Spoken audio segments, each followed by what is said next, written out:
अधिवक्ता जिन साहब चैम्बर में आप सभी का स्वागत है। आज बात करेंगे अध्याय 24 के बारे में।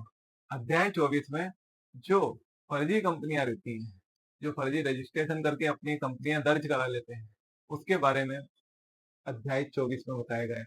अध्याय 24 स्पष्ट रूप से यह बताता है कि धारा 11 ए के अंतर्गत जो कुछ दिनों की कंपनियां बनाई जाती हैं और कुछ कंपनियां अपने शेयर्स को बढ़ा के अंशधारकों को जीरो पे ले जाती है और बंद होकर अपने प्रॉफिट निकालकर अलग हो जाती है, उनके बारे में अध्याय 24 में बताया गया है। अवैध संगठन और निष्क्रिय कंपनियां।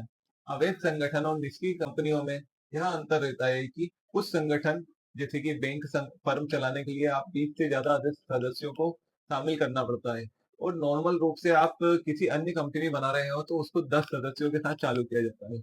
अब किसी कंडीशन में ये होता है कि उनमें से कुछ विवाद पे आ जाते हैं कि हमें ये संस्था बंद करना है और हमें ये फर्म नहीं चलाना, तो उस कंडीशन में इसको बंद किया जाता है।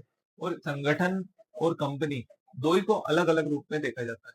जब दो या दो से अधिक सदस्य मिलकर किसी कंपनी को बनाते हैं तो वह अलग कंपनी मानी जाती है जो नियमों के अनुसार कार्य करती है, जिसमें bank of board of director के निर्णय पे ही काम होता है। उसी स्थिति में किसी बैंक को चलाने के लिए आप फर्म बना रहे हैं तो उसके लिए आपको 20 या 20 से अधिक सदस्यों की सहायता या सदस्यों की एंट्री आवश्यकता होती है, जिसके बाद ही बैंक को आप चला सकते हैं। तो इसी प्रकार कंपनी निष्करण और संगठन, अवैध संगठन को बंद करने के लिए धारा 11 ए के अंतर्गत अध्याय 24 में कंपनी लॉ के अंतर्गत बताया गया है, जिसमें आपको कंपनी किस प्रकार से धोखाधड़ी कर सकती है और कंपनी के ऊपर आप किस प्रकार से आरोप लगा सकते हैं। यहाँ अध्याय में यह जानकारी पूर्ण रूप से दी गई है।